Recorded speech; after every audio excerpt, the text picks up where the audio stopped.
The First Discourse consists of two parts if we disregard the short notice and preface added for publication.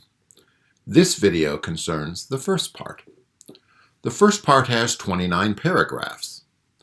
It seems there are 4 or 5 distinct sections or stages of the argument in the first part. I break it down like this. Paragraphs 1 and 2 trace the rise of the sciences and arts in modernity. Paragraphs 3 through 9 lay out Rousseau's theory of the natural goodness of man and build up a critique of what he calls civility, characteristic of the sciences and the arts.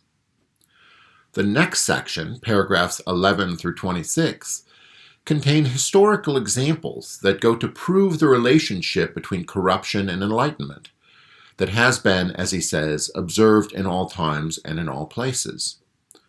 This section on historical induction can be broken into 2 parts. Paragraph 10 states the thesis. Paragraphs 11 through 15 state negative examples, that is, political communities corrupted by the sciences and the arts. Paragraphs 16 through 26 state positive examples, that is, political communities that remain healthy because they did not have the sciences and the arts.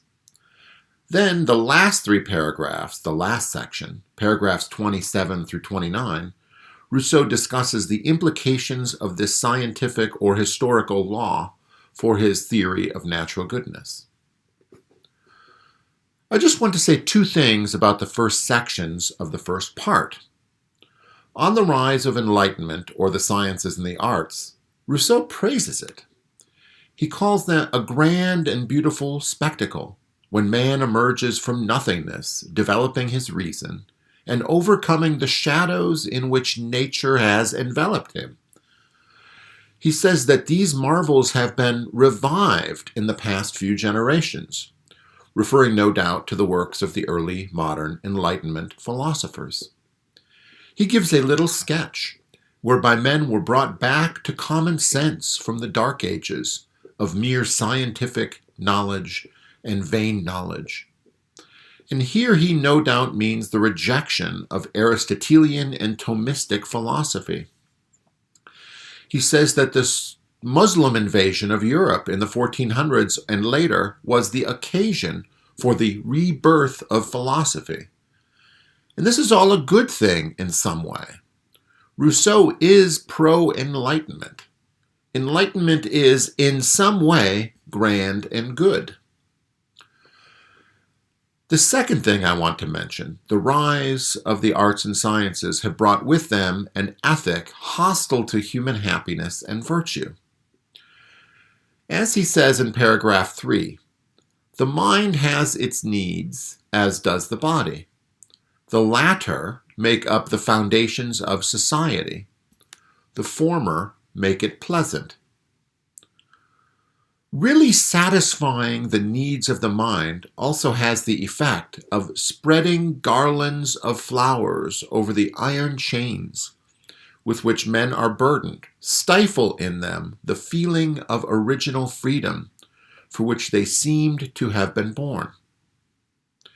The original happiness of man, the original feeling of freedom, is to be freed from the needs of the mind. The creation of new needs is accompanied by the needs of the mind. Simple pleasures can be satisfied, but once complex pleasures, like the pleasures of the mind, come into human life, pleasures can no longer be satisfied. And this lack of satisfaction leads to corruption in many people. In contrast to the natural simplicity of human desire, we have civility, or what Rousseau calls the uniform and deceitful veil of civility in paragraph 8. What does this mean? Everyone is the same. Everyone is civil. But civility compromises patriotism, religious belief, and friendship. I am just going to focus on friendship. There are no more sincere friendships, Rousseau says in paragraph 8. Sincere friends know each other on the inside, help each other, even at great personal cost, even in momentous occasions, as Rousseau writes. They esteem each other for their genuine connection, almost an instinctive connection. In a land of civility, friends help out friends or like people because of what they do for us, not because we know them. Will this person be here for me in a momentous occasion? We don't know, because we never really know anyone.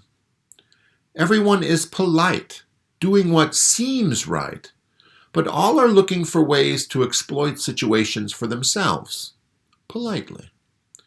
People are proper, but they are incapable of love. The simple people are good. The complex people are bad. Anyone who reads Tolstoy and notices his praise for the simple Gemütlichkeit of the peasants, in contrast to the posturing vanity of the urbanites, knows what Rousseau is getting at. He has not said exactly how science produces this vanity and civility yet, but this is the conclusion he tends toward. Rousseau uses the method of modern science to demonstrate that modern science, with its sciences and arts and learning, corrupts morals. This means that Rousseau posits a cause-effect relationship between the sciences and corruption. There is a law of history grounded in an understanding of human nature and political communities. Rousseau states the law in what I call the thesis of part 1 in paragraph 10, Where there is no effect, there is no cause to seek. But here the effect is certain, the depravity real, and our souls have been corrupted in proportion as our sciences and our arts have been advanced toward perfection. Shall it be said that this is a misfortune particular to our age? No, gentlemen. The evils caused by our vain curiosity are as old as the world. The daily rise and fall of the ocean's waters have not been more regularly subjected to the course of the star that gives us light during the night than has the fate of morals and integrity to the progress of the sciences and arts. Virtue has been seen to flee in proportion as the light dawned on our horizon, and the same phenomenon has been observed in all times and in all places. Notice the mathematical language. The corruption proceeds in a proportion as the sciences and arts advance toward perfection.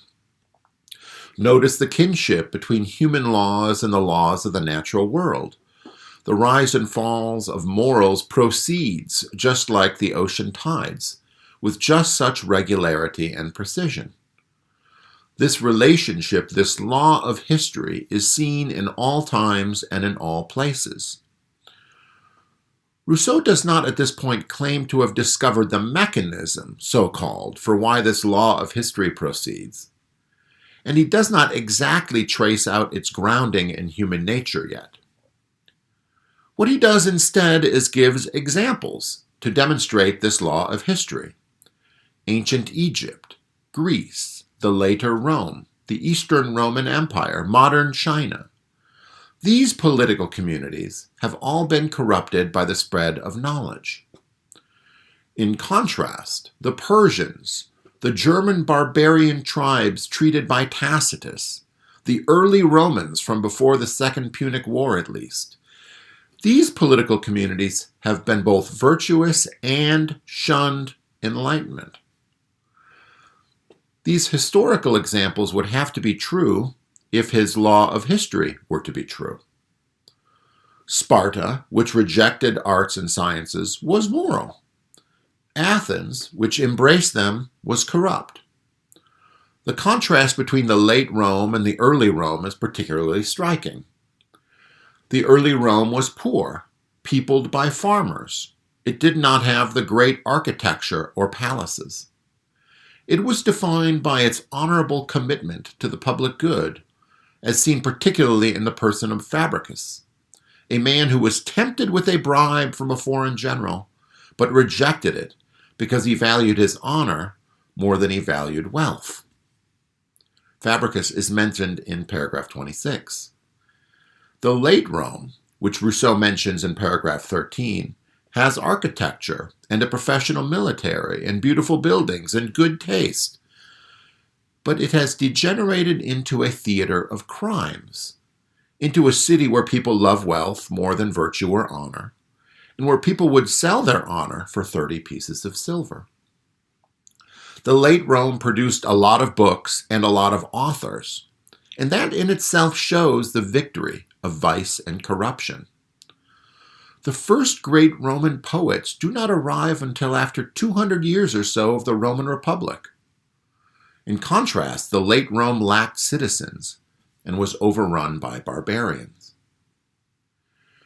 Each one of the historical illustrations that Rousseau brings forward is interesting and is a cause for much reflection. The contrast between Athens and Sparta, for instance, must be food for thought for anyone interested in Greek civilization. Rousseau also brings forward a witness for his thesis in the person of Socrates in paragraphs 21 through 23. Rousseau seems here to be quoting from Plato's Apology. It is something for the great defender of philosophy to be turned into a lover of ignorance. It is also suspicious how Rousseau omits some things from Socrates' speech in the Apology and mistranslates other things. For instance, Socrates is critical of artisans in his speech, whereas Rousseau later praises artisans. In order to make himself consistent with Socrates, Rousseau substitutes artists for artisans. We will not dwell overmuch on these things, but they are food for thought, and these are areas where interested readers can flesh out Rousseau's argument. Let us keep the forest in mind. Rousseau is putting forward a law of human society. The sciences and arts cause a corruption of morals. He has, in a way, delivered a theory of human nature, his idea about the natural goodness of man, to support this historical law. He does begin the contrast between rusticity and civility. On the other hand, Rousseau admits at the very end of Part 1 that the results of his historical inductions are not conclusive. He has not provided with these historical examples a treatment of what the sciences and the arts in themselves are. He ends Part 1 with the following. Let us consider, therefore, the sciences and the arts in themselves. Let us see what must result from their progress, and no longer hesitate to agree on all those points where our reasoning is found to be in accord with historical inductions. We have constant conjunction. The historical examples are meant to prove that corruption accompanies sciences and arts. But we need to know the mechanism whereby the sciences and arts corrupt human nature. We need to know why there is, in effect, causation.